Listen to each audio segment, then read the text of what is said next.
Saya kecil, alhamdulillah. Saya hari ini bahagia.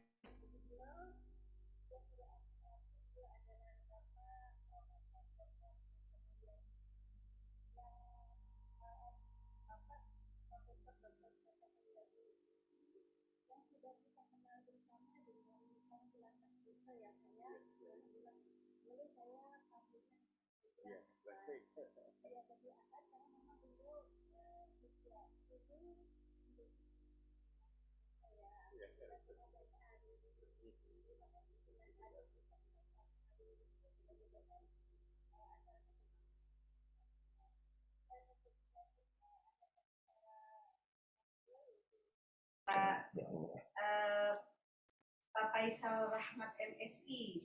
Beliau adalah merupakan dosen dari Institut Umum Koro Bogor dan nanti akan menjadi pembicara selanjutnya setelah Kak Seto Mulyadi. Baik, tema talkshow kita hari ini adalah tentang dampak psikologis dan penanganan dini atas kekerasan seksual pada remaja putri di bawah usia 17 tahun. Akhir-akhir ini banyak terdengar terjadinya perilaku kriminalitas ya Kak, di tengah-tengah masyarakat, sehingga kenyataan ini cukup meresahkan para orang tua dan masyarakat pada umumnya. Nah, dan kekerasan perilaku kriminalitas ini banyak juga terjadi pada anak-anak remaja putri milenial yang pada memang masa remaja itu mereka sedang ada di era pancaroba, sehingga ini perlu penanganan dini untuk bagaimana caranya kita memproteksi mereka supaya tidak banyak terjadi lagi. Mungkin perlu edukasi yang diberikan kepada orang tua dan kepada masyarakat, juga para remaja itu sendiri. Pertanyaannya, penanganan dini seperti apa yang harus dilakukan dan kepada siapa penanganan dini ini harus disampaikan edukasinya. Nah, untuk itu semua kita akan mendengarkan bersama nanti pemaparan yang merupakan ilmu pengetahuan sangat berharga untuk kita semua, yaitu pemaparan yang akan disampaikan oleh Kak Seto Mulyadi. Kepada Kak Seto, kami persilakan. Ya, baik. Terima kasih Bu untuk pertanyaannya. Assalamualaikum warahmatullahi wabarakatuh. Waalaikumsalam. Ya, memang yang paling penting ya selain penanganan setelah kejadian. Jadi artinya jangan hanya sekedar sebagai pemadam kebakaran saja, tapi yang paling penting adalah pencegahan. Nah, mungkin pencegahan ini yang perlu dilakukan adalah pertama tentu harus ada pendidikan mengenai masalah seksualitas pada anak. Jadi betapa anak-anak perlu menjaga organ tubuhnya. Tapi sebelum itu juga pendidikan seksualitas itu dimulai dengan anak mengenal jenis kelaminnya masing-masing.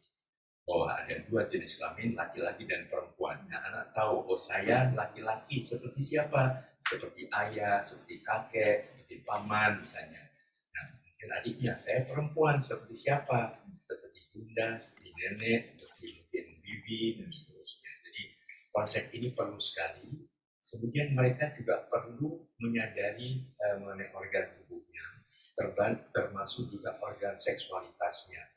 Nah, ini perlu pertama adalah dijaga kebersihannya, misalnya dibiasakan sehabis buang air kecil, air besar juga dibersihkan, kemudian juga dibersihkan oleh orang yang terpercaya, misalnya bunda, misalnya. Kemudian kedua, dijaga keamanannya, jadi kebersihannya, kemudian keamanannya. Keamanan ini ya dari berbagai penyakit atau juga kemungkinan ada orang yang menyalahgunakan, bahwa nggak boleh orang meraba-raba, memegang-megang atau melihat, suka sebentar saya melihat, itu tidak. Jadi itu betul-betul menjaga keamanannya. Kemudian juga preventifnya berikutnya adalah dilatih untuk kemungkinan adanya upaya-upaya bujuk rayu. Jadi misalnya diiming-imingi dan sebagainya. Karena makanya sering saya sebut bukan hanya kekerasan seksual, tapi bukan dengan cara keren, mereka dengan cara yang manis, dengan bujuk rayu tadi, maka disebutnya kejahatan seksual terhadap anak. Jadi bisa diiming-imingi hadiah, entah permen, entah boneka, entah apa saja. Itu dengan berani mengatakan tidak, teriak keras tidak, misalnya. Nah, kemudian juga ya mungkin menjaga organ tubuhnya tidak dibuka sembarangan, ya dibiasakan selalu tertutup, kemudian mandi juga tempat yang terkunci dan sebagainya, itu sudah mulai dibiasakan juga dari kecil. Itu yang paling penting adalah pencegahannya. Kemudian pada saat sudah terjadi, maka yang paling penting nomor satu adalah penanganan dari unsur fisiknya, karena itu yang dirasakan. Jadi misalnya ya ke dokter, diobati untuk disembuhkan dan sebagainya terhadap kemungkinan terjadinya luka-luka dan sebagainya. Kemudian pada masa-masa setelah itu ciptakan suasana yang wajar, yang natural saja. Jadi jangan seolah-olah terjadi terus melindungi berlebihan, malah anak jadi bingung gitu. Jadi biasakan tenang, seperti kejadian apa saatnya, beri kepercayaan juga untuk mandiri, tapi tetap dengan pengawasan yang prima, menjadi jarak jauh misalnya. Kemudian kedua ya berikutnya adalah mohon orang tua introspeksi.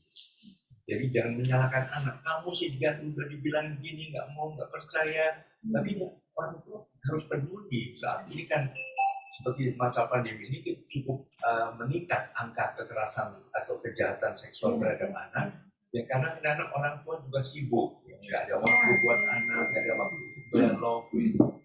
Nah, ini adalah dialog, biasakan dialog dengan anak. Kemudian ya, dialog atau komunikasi ini sediakan semacam lembaganya. Jadi misalnya kita punya kebiasaan ngobras, apa itu? Ngobrol bareng asik. Asik. Atau kita beri nama konferensi meja bundar. Ya, dia ngobrol di meja bundar. Itu selalu setiap akhir minggu misalnya. Jam sekian sampai jam sekian kita dialog gitu. Nah, ini juga kesempatan mendengar suara anak. Kadang-kadang anak-anak sudah memberikan tanda-tanda kepada orang tua, oh itu yang rambutnya gimbal itu sering deketin aku. Nah, kamu jangan sok gitu deh, jangan kok iya gitu. Jadi jangan gampang curigaan, ya. Tapi harus peduli, oh ya kenapa, gimana. Jadi orang tua juga cepat waspada. Gitu.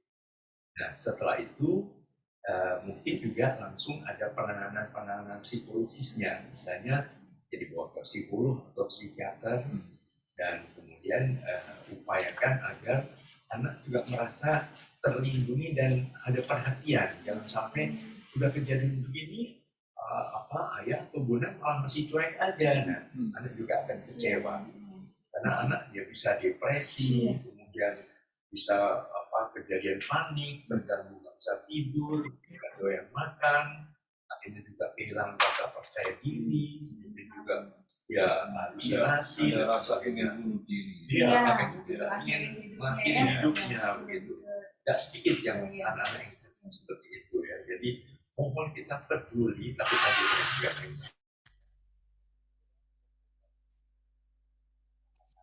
profesional. Saya kira itu, dan mungkin juga yang lebih perlu tadi juga unsur penanganan ini ibaratnya melindungi anak perlu orang sekampung. Jadi bukan hanya orang tua, tapi juga tetangga kiri kanan juga perlu. Ya. Lingkungan harus ya. Makanya kami waktu itu menggagas dibentuknya Sparta, yaitu seksi perlindungan anak tingkat rukun tetangga. Oh, subhanallah ya. Jadi warga itu juga saling peduli, saya mengingatkan, misalnya ada pertemuan Zoom meeting kalau dalam masa pandemi ini, dan Bu A itu kok putihnya nggak pernah kelihatan kemana itu, itu kemarin kok saya lihat jalan sendiri, itu anak masih kecil loh, umur 8 tahun, 9 tahun misalnya. Jadi saling mengingatkan bahwa ini anak ini ya tanggung jawab bersama. Gitu. Ya, seksi perlindungan anak ini juga selain tadi kalau sudah terjadi juga segera bertindak, segera melapor ke polisi, mungkin juga mengawal kalau misalnya belum tertangani, belum tuntas, mungkin juga dengan media, pers, supaya diangkat ke permukaan bahwa ada peristiwa kejahatan seksual di desa ini atau di RT ini, supaya media ikut membantu. Dan media bukan hanya media cetak, tapi mungkin media sosial juga ya. Beberapa kasus itu banyak membantu. Ya. Mungkin itu sementara yang bisa kami aturkan. Untuk penanganan, kalau edukasi sendiri selama ini kan kalau edukasi kepada anak dari orang tua itu bisa untuk dilakukan. Yang di sekolah itu kan Pak, Kak, jadi kalau di sekolah selama ini terutama untuk para remaja, saya perhatikan minim sekali edukasi untuk yang berkaitan dengan pendidikan seksual. Karena ya satu tabu, ya itu tak betul Kak. Jadi kita pernah ada seorang guru nge-share kisi-kisi soal untuk PTS. Dari situ beliau si guru tersebut menyebutkan nama jenis organ tubuh yang wah, dari situ semua guru menyerang guru yang ngasih kisi-kisi karena dibilangnya itu tidak sopan, tidak etis, tabu lah berbicara. Jadi selama ini memang di kalangan sekolah sendiri untuk memberikan edukasi kepada anak-anak tentang seksual itu masih sangat tinggi Kak. Bagaimana ini solusinya? Iya, sebetulnya itu kan sudah masuk juga dalam Undang-Undang Sistem Pendidikan Nasional, materi-materi yang diajarkan itu kan jelas sekali. Nah itu ada unsur biologi kan. Nah biologi ini juga sudah ada panduannya. Mungkin juga kepada anak-anak dijelaskan organ tubuhnya. Sering kan anak dari mulai TK kan, misalnya ini kepala, misalnya ini hidung, ini mulut, ini leher, ini dada, ini perut, nah lewat, ini kaki. Nah itu apa namanya, bingung gitu. Nah, kadang-kadang diberi nama misalnya, oh ini namanya burung. Nah anak kan bingung gitu, itu burungnya Pak RT terbang, itu apa itu gitu. Nah mungkin dengan bahasa biologis ya, kalau laki-laki namanya penis, jelas sekali. Jadi anak bisa, bunda penisku sakit, atau kemarin ada yang mau coba lihat penisku, nah jelas sekali kan, itu sesuatu yang netral. Kalau perempuan apa, vagina, udah jelas begitu, dengan dia tahu itu sama netralnya, seperti ini paha, ini lutut, ini tangan, ini siku, dan sebagainya. Tapi itu supaya anak tahu dalam pendidikan mengenai seksualitas, anak tadi harus menjaga kebersihannya, kesehatannya, dan keamanannya. Nah, keamanan kalau laki-laki penisnya, walaupun itu sesama laki-laki itu sering juga menjadi korban kekerasan seksual kan, yang sodomi dan sebagainya. Jadi baik anak laki maupun perempuan tetap perlu dilindungi karena ini sudah masuk dalam Undang-Undang Perlindungan Anak. Ya, jadi bagaimana agar anak-anak tadi jangan sampai mengalami gangguan-gangguan psikologis, emosional, ya sampai akhirnya tadi sampai yang paling parah akhirnya bunuh diri tadi, itu kan sangat menyedihkan. Mentalnya sudah terganggu sekali. Betul, ya. Bagaimana ini peserta sudah jelas ya pemaparan dari beliau. Nanti saya akan buka sesi tanya jawab setelah pemateri kedua. Dan untuk selanjutnya, ada yang disebutkan? Ya, sementara cukup, mungkin nanti kalau ada pertanyaan bisa kita kembangkan. Ya. Alhamdulillah dari Kak Seto materinya sudah selesai. Kita lanjutkan ke narasumber berikutnya, yaitu Bapak ini sebetulnya kandidat dokter dari UNJ. Ya, mohon doanya biar cepat selesai ini disertasinya ya Pak ya. Di pendidikan anak usia dini ya di UNJ-nya Bapak ya. Baik Bapak, silakan menyampaikan materi. Temanya tentang edukasi ya, artinya edukasi dan terapi. Misalnya dengan terapi konseling Islam. Kalau beliau tentang psikologinya, dan sekarang Pak Faisal Rahmat tentang penanganan dari sisi konseling Islam. Silakan Bapak. Baik, terima kasih Kak Seto yang saya hormati dan Ibu moderator yang saya hormati. Terima kasih atas kesempatan yang diberikan oleh saya. Ya, saya akan memaparkan sedikit tentang bagaimana sih penanganan korban seksualitas dilihat dari sudut pandang konseling Islam.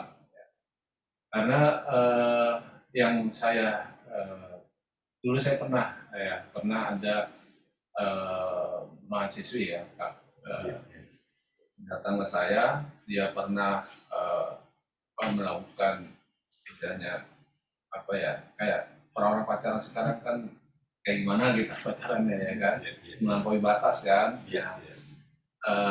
Terus saya tanya, kamu intensitasnya udah berapa kali? Oh, hampir sering gitu. Terus selama seperti itu ada tindakan kekerasan?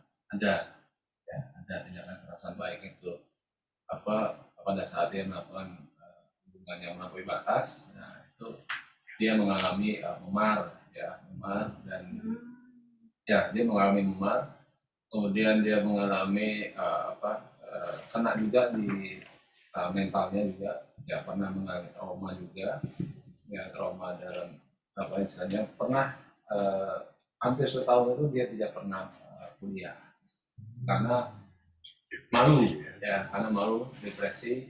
Nah, saya coba untuk melakukan pendekatan secara Islam ya, konseling Islam. Ya apa aja sih konseling Islam? Ya itu melalui pendekatan ya berdasarkan Al-Quran dan Al-Sunnah ya. Nah, untuk itu saya arahkan dia ya coba Anda ya istilahnya merenung, merenung. Kemudian kalau dalam istilah Islam itu adalah muhasabah. Dalam Islam itu muhasabah. Jadi merenung, terus kira-kira kira-kira apa yang Anda dapatkan ya dari merenung itu? Oh, saya sedikit ya ataupun bisa merasakan batin saya agak tenang ya. Kemudian perbanyak sholat sunnah ya, sholat sunnah itu dari konseling Islam ya, sholat sunnah ya. Coba kalian Anda melakukan sholat sunnah, coba dibuat ya istilahnya di checklist berapa kali Anda ya dalam seminggu itu berapa kali Anda sholat sunnah. Kemudian setelah itu Anda melakukan sholat sunnah, coba Anda ini puasa sunnah, paling enggak Senin Kamis lah, Senin Kamis. Nah setelah 1 bulan atau 2 bulan, si A ini saya labelnya si A ya. Si A ini dia muncul kembali itu motivasinya, kemudian dia tidak ada lagi rasa minder, tidak ada lagi istilahnya depresinya sudah mulai reda. Sampai itu dia juga minum obat antidepresan, dia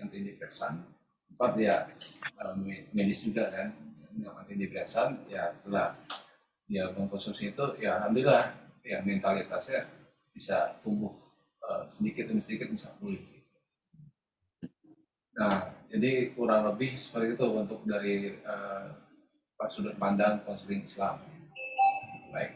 Lebih ke untuk memperdalam pengamalan ajaran-ajaran agama Islam itu sendiri ya, untuk lebih menenangkan diri menenangkan korban. Baik, pemateri kedua sudah menyampaikan materinya dan tibalah saatnya untuk menginjak ke sesi tanya jawab. Kami buka untuk 1 termin saja yang mengingat waktu terbatas. Saya beri kesempatan berapa penanya? Silakan. 3 Bapak juga? Ya boleh, 2 pertanyaan aja. Saya buka untuk termin pertama untuk 3 pertanyaan, boleh disampaikan.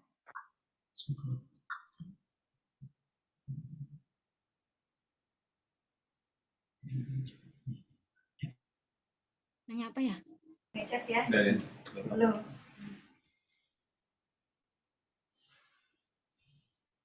Ya, baik. Dari Pak Faisal tadi tentang konseling Islam bahwa di situ kan ada upaya dengan muhasabah. berarti si korban diminta untuk mengevaluasi dirinya Ya. dalam hal beragama Islam sambil menunggu penanya. Oke, sama. Ya, apakah upaya-upaya muhasabahnya itu seperti apa? Apakah dia secara tertulis atau mengungkapkan dengan tulisan atau gimana upaya muhasabahnya atau dalam melalui ritual ibadah atau bagaimana? Ya, kalau di sini saya sarankan muhasabah itu dalam bentuk ritual ibadah. Ya, seperti ya, misalkan dia bersikir, ya, kemudian dia misalnya itikaf di masjid misalkan. Ya. Nah, artinya muhasabah di sini bagaimana seorang itu bisa ya mengeluarkan ya ekspresi penyesalannya, gitu ya, penyesalan. Jadi kalau misalkan korban itu tidak mengeluarkan ekspresi itu, nah itu akan menambah beban mentalnya. Jadi dia harus dikeluarkan, dia mau kesal mau apa, harus keluarkan, harus istilahnya ya dia harus menuangkan kekesalannya. Gitu. Nah, sambil dia berdoa, ya Tuhan, semoga saya bisa keluar dari segala kesulitan yang saya hadapi sekarang ini. Jadi kurang lebih seperti itu. Kalau penanganan terhadap korban kekerasan seksual itu kalau dalam bisa pulih dalam kurun waktunya Berapa lama? Ya, sebetulnya tergantung dua hal. Yang pertama, daya resiliensi seorang itu, seberapa daya tangguhnya, daya lentingnya ini seberapa kuatnya, tergantung kepribadiannya itu. Dan kedua juga seberapa dahsyatnya pengalaman traumatik yang dialami. Ya, karena misalnya dengan cara kekerasan, ancaman, sampai pukul dan sebagainya itu berbeda. Mungkin yang dengan bujuk rayu, yang atau seolah kemudian bagian dari apa ya, kan ada beberapa yang merelakan tapi akhirnya menyesal, misalnya begitu. Jadi ini semua menentukan seberapa, dan juga yang ketiga adalah tergantung pada treatment psikologis terapinya itu, seberapa profesional, seberapa efektifnya yang dilakukan oleh psikolog atau psikiater yang bersangkutan. Manakala itu semua dilakukan dengan sangat optimal dan kemudian juga kerja sama semua pihak, mungkin bisa lebih cepat lah. Tapi yang paling penting juga bukan sekedar ingin cepat-cepat sembuh, tetapi juga tergantung kerjasama dengan penyintas ini, jadi korban tadi. Jadi yang selalu dikampanyekan dalam konteks ini adalah upaya di hulunya, di pencegahan ini. Ya, jadi ibaratnya suatu tindak kejahatan bukan hanya niat jahat pelakunya, tapi adanya kesempatan. Dan jangan pernah diberikan sedikit pun kesempatan kepada para predator ini. Karena justru biasanya adalah orang-orang terdekat yang dipercaya oleh anak, dipercaya oleh keluarga, bisa saudara sendiri, bisa mungkin pengajar atau pendidik dan sebagainya. Jadi makanya tetap tingkatkan kewaspadaan terhadap kemungkinan terjadinya kejahatan seksual terhadap anak. Masih ada waktunya ya? Masih ada. Terakhir kayak ini. Untuk kekerasan seksual ini untuk di kalangan putri, memang mereka sudah menyadari, sudah tahu kan sejak dulu memang rawannya di mereka, di kalangan mereka. Nah, menurut saya ini penting juga untuk kalangan remaja putranya, Kak. Karena mereka juga bukan berarti mereka dalam keadaan aman. Betul. Lebih aman daripada para perempuan kan. Sebetulnya mereka juga sekarang itu sudah banyak juga ancaman-ancaman di luar yang saya bilang tadi predator-predatornya itu sudah ada. Betul. Untuk mengedukasi mereka itu seperti apa ya, yang remaja-remaja usia SMA, SMP itu seperti apa edukasi itu? Ya, itu tadi saya kira sama, intinya adalah bagaimana mereka pertama memahami konsep mengenai seksualitas tadi, bahwa hanya ada dua jenis kelamin, laki-laki dan perempuan. Kemudian masing-masing mempunyai organ tubuh yang harus dirawat, kebersihannya, kesehatan, dan keamanannya. Bahwa itu saja bisa saja kebersihan, misalnya sembarang kotor, didiklah kebersihan. Kesehatan juga, kesehatan artinya juga dipergunakan sebagaimana mestinya. Misalnya organ tubuh ini nggak boleh misalnya diraba-raba, dipegang-pegang dan sebagainya. Karena itu tangan-tangan kotor kan bisa saja juga melukai atau mungkin buat jadi terkena bakteri. Nah, keamanannya adalah terhadap penyalahgunaan. Nah, penyalahgunaan itu bahwa ya ini nanti dipakai untuk kalau sudah berkeluarga, tapi tidak. Perlu edukasi Iya, ke anak itu yang paling penting juga, bahwa tidak boleh dilakukan sebelum berkeluarga, sebelum terikat secara dalam nilai-nilai agama, nilai adat istiadat dan sebagainya. Jadi saling menjaga, dan kemudian juga ada semacam pengawasan dari keluarga. Nah, pengawasan ini, kontrol ini tidak dengan cara seperti polisi mengontrol para pencuri yang sudah ditangkap, bukan. Jadi tidak dengan cara yang penuh kekerasan, penuh ancaman, tapi penuh persahabatan di dalam keluarga. Itu melalui dialog, melalui tadi rapat keluarga, atau ngobras, atau sidang umum MPR. Sidang umum MPR itu Majelis Permusyawaratan Rumah. Majelis musyawarah MPR bareng itu enak sekali. Gitu. Iya, bagus sekali Majelis Permusyawaratan Rumah. Gitu. Jadi kalau di rumah itu yang ramah anak, yang penuh nilai-nilai persahabatan, tidak ada kekerasan. Karena kekerasan ini sering membuat anak lari keluar. Nah, itu. Di luar sudah menunggu, membuat tidak betah. Di luar sudah menunggu aneka para ancaman, bahaya, para predator. itu anak. Jadi sebenarnya anak itu sebetulnya keluar dari rumah karena dengan harapan di luar mereka mendapatkan kenyataan yang lebih nyaman. Padahal ada kenyataan justru di luar lebih bahaya ya Kak ya. Nah itu bahaya. Makanya mungkin para ayah bunda jadilah sahabat dan idola anak. Anak-anak Idolakan, bukan ditakuti atau dibenci. Sekali. Harusnya anak-anak dekat dengan ayah bunda. Iya. Anak-anak berani curhat, anak berani cerita ya. Betul. Ada juga pertanyaan begini Kak. Gimana tanda-tandanya? Kan sekarang ada LGBT lah Kak ya. Ya, betul. Aku laki-laki nggak tahu bagaimana tanda-tanda laki-laki yang memang ada tanda kutip mengalami gejala LGBT di dalam dirinya. Sehingga aku tidak tahu kalau itu ancaman. Itu seperti apa mengedukasi para anak laki-laki supaya dia paham tentang bahwa ini ada homonya, ada ininya, ada spesifikasi tanda-tanda yang bisa dilihat tidak kalau itu? Ya, pertama begini, kalau nuansa keluarga ini udah tidak sebagaimana biasanya ngobrol, ketawa, bikin humor, ini berarti kok diem ya, kemudian merenung atau menarik diri, mengunci diri di kamar dan sebagainya. Itu ada sesuatu yang bermasalah pada anak. Makanya kalau ada tadi tradisi rapat keluarga setiap minggu itu akan segera tercatat atau terdeteksi kemungkinan itu. Ini biasanya dia minta. Makanya kalau bisa dalam rapat keluarga ini bukan orang tua yang banyak bicara, tapi biar anak yang bicara. Iya. Jadi misalnya gini, sekarang ayah bunda mau tahu, menurut kalian anak-anak apa yang salah dari kami? Boleh, gitu. Iya, mulai dari ayah dulu, apa yang salah dari ayah misalnya. Boleh ayah, jangan marah. Enggak marah, kita semua penuh persahabatan di sini. Jadi aku ingin bilang, aku tuh bangga ayah jadi manajer atau presiden direktur atau mungkin kepala dan sebagainya. Tapi tolong ayah, kalau di rumah ada waktu dong buat kami. Gitu. Jadi ayah terlalu sibuk ya.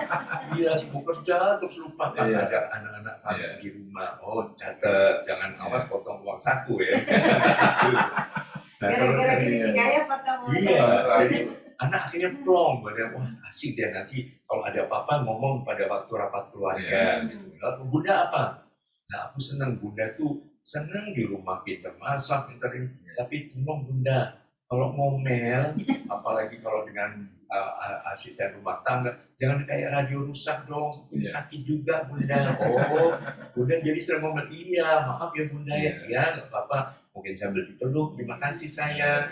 Jadi akhirnya semua suasananya penuh persahabatan. Jadi dia lihat anak-anak ayah sama bunda saja mau dikoreksi. Jadi Iya. pada waktu anak dikoreksi misalnya, apa yang salah dari A, putra yang A, tolong kalau pagi sholat subuh dibangunin, ya jangan entar. Akhirnya sampai udah 6:30, akhirnya malah nggak sholat, akhirnya terlambat sekolahnya dan sebagainya. Jadi akhirnya anak saling memahami dan menghargai bahwa kita orang yang bisa kesalahan, tapi dengan saling mengkoreksi kita akan jadi lebih lengkap dan memperbaiki kesalahan. Dalam kasih sayang ya Kak. Iya, Dalam dalam suasana kasih penuh sayang. kekuatan CINTA.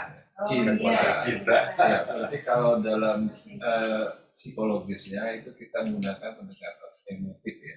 Iya, Emotif betul. behavior terapi ya. Iya, betul. Rasional ya, artinya rasional emotif behavior terapi. Iya, betul. Nah, itu kan paling mengena.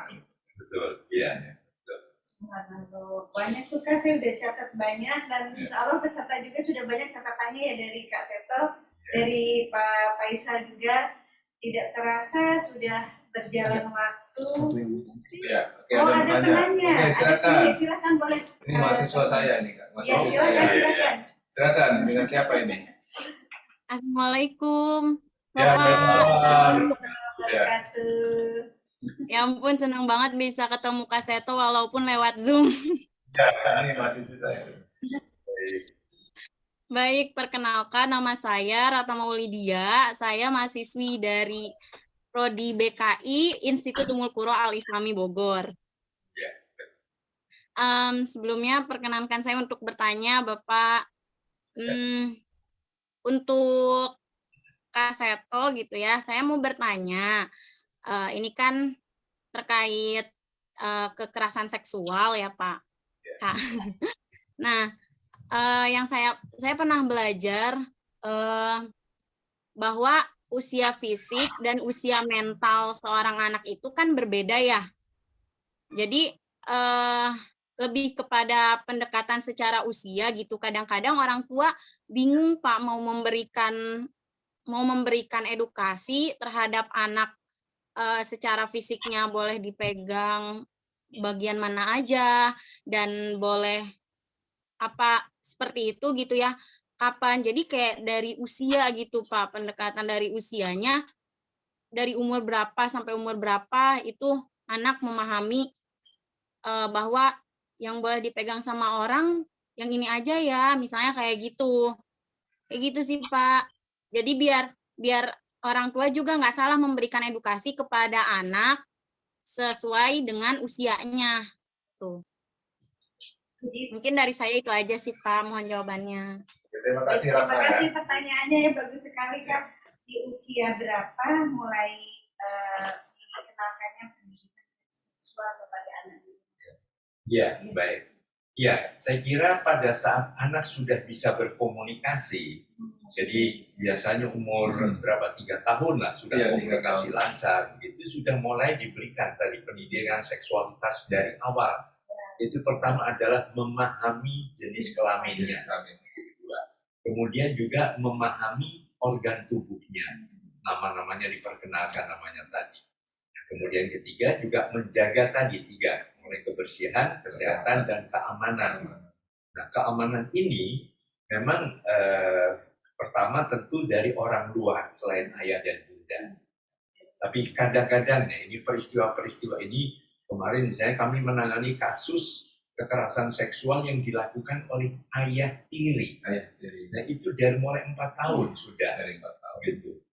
Jadi iya, jadi sampai cukup lama sampai sekarang sedang diproses di kepolisian, kemudian ke kejaksaan dan pengadilan.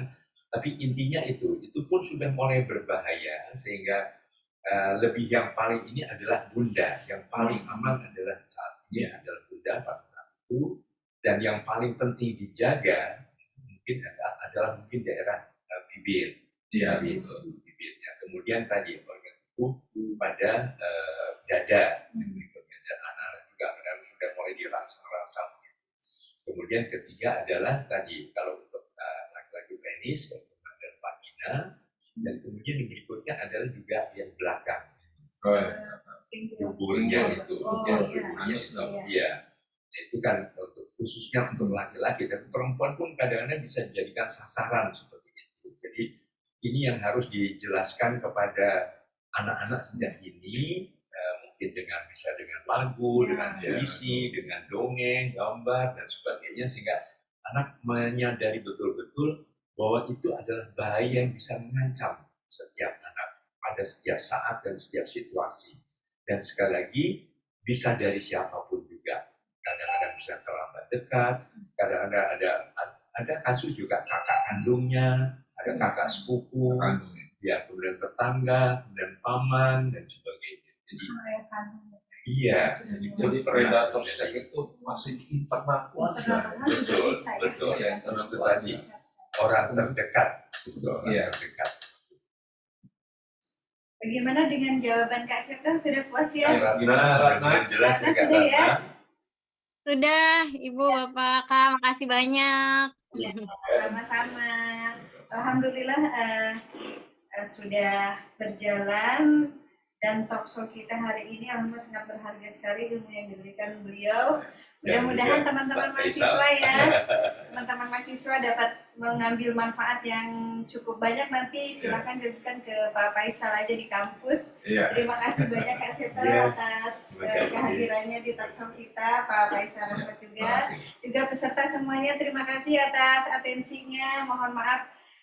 Sampai jumpa di talkshow berikutnya. Assalamualaikum warahmatullahi wabarakatuh. Waalaikumsalam warahmatullahi wabarakatuh.